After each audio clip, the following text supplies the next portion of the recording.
Hello friends, welcome back to my YouTube channel Hindi English note. आज का जो हमारा टॉपिक है वो है आपका अजलीय विलायक। ये जो अजलीय विलायक होता है ये मतलब ऐसे नॉन एक्वस सॉल्वेंट जो होते हैं वो तो नॉर्मली जल होता है, क्योंकि जो मोस्ट इम्पॉर्टेंट जो होता है अजलीय विलायक मतलब जो जलीय विलायक होते हैं, ठीक है, वो एक्वस जो होता है जल, आप जैसा कि जानते हो हर केमिकल को यूज़ करने में उसका भरपूर मात्रा में उपयोग होता है। मतलब अगर आपको कोई भी केमिकल सॉल्वेंट के रूप में यूज़ करना है किसी केमिकल के लिए, तो वाटर बहुत ही बेस्ट होता है। पर वाटर के अलावा भी बहुत सारी ऐसी चीज़ें होती हैं जो इस तरह के केमिकल रिएक्शन में काम आता है। इसमें वाटर तो नहीं, पर उन केमिकल को मिला करके आप क्या कर सकते हो कि आप रिएक्शन करा सकते हो, और इन्हीं वाटर को अजलीय विलायक यानी नॉन एक्वस सॉल्वेंट कहते हैं। तो हम पहले नॉन एक्वस सॉल्वेंट किसे कहते हैं उसके बारे में देखेंगे, फिर आगे हम स्टडी करेंगे, ठीक है। तो चलिए आज का जो हमारा टॉपिक है स्टार्ट करते हैं। सो अजलीय विलायक यानी नॉन एक्वस सॉल्वेंट, और हाँ दो फ्रेंड्स, इसको अपने सिलेबस से ज़रूर मिला लीजिएगा। हो सकता है कि यह आपके सिलेबस में ना हो, ठीक है, बहुत से सिलेबस में नहीं है, बहुत सी यूनिवर्सिटी के, तो आप एक बार ज़रूर मिलाइएगा अपने सिलेबस से। सो फ्रेंड्स, जो आपका जल के अतिरिक्त, ठीक है, जल के अतिरिक्त कई ऐसे विलायक हैं, ठीक है, जल तो है ही, लेकिन उसके अलावा भी कई सारे ऐसे सॉल्वेंट हैं जिनमें जल के समान क्या होते हैं, सभी गुण पाए जाते हैं। जैसे कि जल में जैसे गुण होता है, ठीक है, द्रव होता है, ठीक है, टेम्परेचर उसमें सही से होता है, सब चीज़ को घोल पाता है, इस तरीके से उनमें भी गुण पाए जाते हैं। यद्यपि इनके गुण जल के गुणों की भांति विकसित नहीं होते हैं। मतलब जल जो है बहुत ही ज़्यादा गुणित होता है, ठीक है, मतलब उनमें बहुत सारे गुण ऐसे होते हैं जो बाकी में नहीं पाया जाता है। इसी को बोल रहा है कि जो जल जैसा विकसित तो नहीं होते हैं। इन विलायकों को अजलीय विलायक कहते हैं। जिनमें वाटर नहीं होता उसे अजलीय विलायक कहते हैं।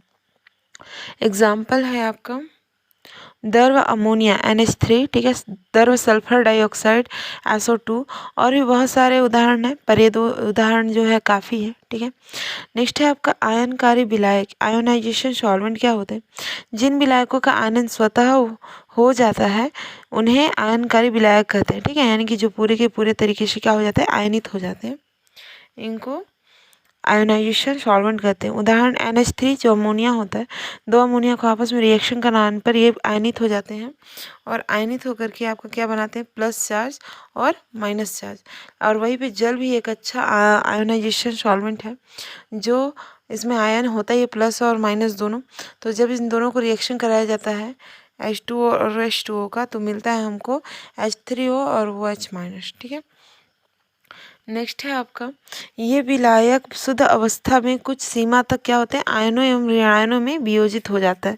यानी कुछ सीमा तक क्या क्या हो जाते हैं, प्लस आयन और माइनस चार्ज में क्या हो जाते हैं, विभाजित हो जाते हैं, अलग अलग हो जाते हैं। हम कुछ फिजिकल प्रॉपर्टीज़ देख लेते हैं, ठीक है। फिजिकल प्रॉपर्टीज़ भी बहुत इंपॉर्टेंट है सॉल्वेंट का।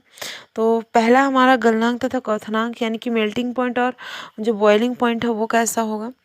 जो विलायक सामान्य ताप एवं दाब पर द्रव अवस्था में होते हैं। अब आप जैसा कि जानते हो हमारा जो वाटर है वो क्या होता है, सामान्य ताप और सामान्य दाब दोनों में वो वाटर रूप में होता है, ठीक है, वाटर रहता है वो। इनकी उपयोगिता अधिक होती है। जल सामान्यतः ताप पर द्रव है, यानी जल क्या होता है, सामान्य ताप पर क्या होता है, द्रव होता है।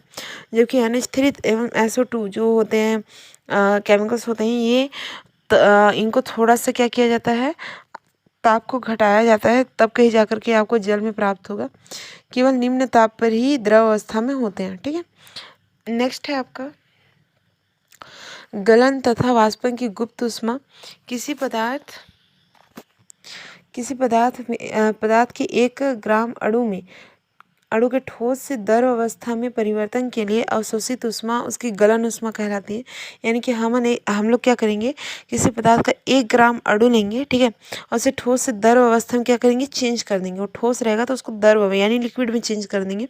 तो ठोस से लेकर द्रव में चेंज करने के लिए जितना हम लोग उसको ऊष्मा देंगे, ऊर्जा देंगे, ठीक है, तो वो क्या कहलाएगी, उस अवशोषित ऊष्मा उसकी गलन ऊष्मा कहलाएगी, यानी ठीक है।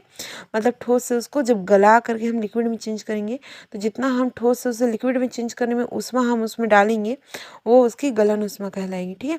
नेक्स्ट है आपका किसी पदार्थ की द्रव अवस्था से वाष्प में परिवर्तित होने अवशोषित ऊष्मा की उसकी मोलर वाष्पन ऊष्मा कहलाते हैं। अब पहले वाले में तो हम क्या देख रहे थे कि जो ठोस अवस्था था उसको गला रहे थे, ठीक है, तो गलाने पे जितनी ऊष्मा लगी उससे गलन ऊष्मा। लेकिन यहाँ पे क्या हो रहा है, पदार्थ को क्या कर रहे हैं, द्रव अवस्था से वाष्प यानी भाप में बदल रहे हैं।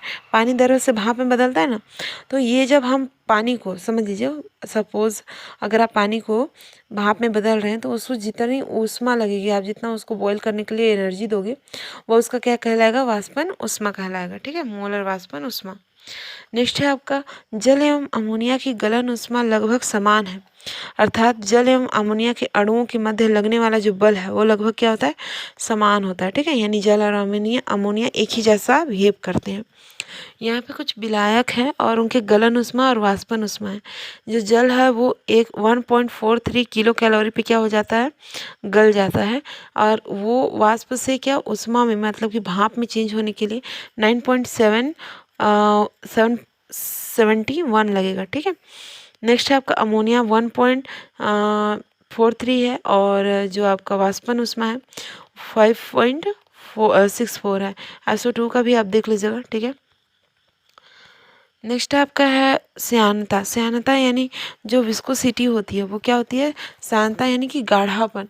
आप देखिए हो कि शहद बहुत ज़्यादा गाढ़ा होता है, तो इस तरीके से श्यानता भी बहुत प्रभावित करता है, ठीक है।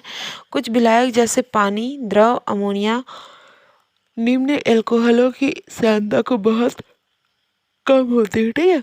जो आपका अमोनिया है, पानी है और अल्कोहल है, इनकी श्यानता बहुत कम होती है। अब आप देख लीजिए, अगर मान लीजिए आप कोई रिएक्शन कर रहे हैं, ठीक है, और अचानक से जो आपका विलायक है जिसमें आपने घोला है केमिकल, अगर वो अचानक से क्या हो जाए, लसलसा हो जाए, चिपचिपा हो जाए, तो आपका पूरा रिएक्शन बर्बाद हो जाएगा। तो इसलिए बोल रहा है कि जो पानी और अमोनिया है, ठीक है, और अल्कोहल, इनकी श्यानता क्या होती है, बहुत कम होती है, यानी बहुत जल्दी ये गाढ़ा नहीं होते हैं, बहुत ही धीरे होते हैं। जबकि उच्च यानी हाइयर अल्कोहल निर्जल H2SO4 की श्यानता क्या होती है, बहुत अधिक होती है, यानी ये बहुत जल्दी क्या हो जाते हैं, गाढ़ा हो जाते हैं। कम श्यानता वाले विलायकों का अत्यंत सुगमता से उपयोग किया जा सकता है, जैसा कि मैंने कहा। इसी तरीके से कैसे उपयोग किया जाता है, जैसा कि मैंने कहा कि अगर आप इसको रिएक्शन के टाइम में अगर ये श्यानता नहीं लाते हैं, विस्कोसिटी इसमें नहीं होती है, तो रिएक्शन आसानी से क्या हो जाएगा, कंप्लीट हो जाएगा। नेक्स्ट हम विद्युत चालन देखेंगे, इलेक्ट्रिकल कंडक्शन, ठीक है, कंडक्शन, इलेक्ट्रिकल कंडक्टेंशन जो है वो है कोई भी विलायक किस सीमा तक आयनित हुआ है, इसका संकेत उसकी विद्युत चालकता से मिलता है। उदाहरण में है आपका H2O प्लस H2O, यानी कि जो जल और जल के दो अणु होंगे, उनको जब आप क्या करोगे, इनमें जब इनको रिएक्शन कराओगे तो आपको H3O प्लस में मिलेगा और OH माइनस में मिलेगा, यानी इनमें प्लस और माइनस का क्या होता है, आयनता, यानी विद्युत चालकता है, ठीक है। नेक्स्ट है आपका स्वतः आयन यानी ऑटो आयोनाइजेशन। विलायक की स्वतः आयनन की प्रकृति उसके विलय पदार्थ की अम्लीय तथा क्षारीय प्रकृति पर निर्भर करती है, ठीक है। यानी कि जो विलायक है वो आयनन की जो प्रकृति है उसके, वो अम्ल है कि क्षार है, इस पे क्या होता है, उसका निर्भर होता है, इसमें वो डिपेंड करता है। जो पदार्थ विलायक में आयनित होकर उस विलायक को धनायन प्रदान करते हैं वे क्या होते हैं, अम्ल, तथा जो ऋणायन देते हैं वो क्या होते हैं, क्षार यानी बेस होते हैं, ठीक है, क्षारक कहते हैं इसको। सो फ्रेंड्स, आई होप कि आपको मेरा वीडियो पसंद आया होगा। Thank you for watching.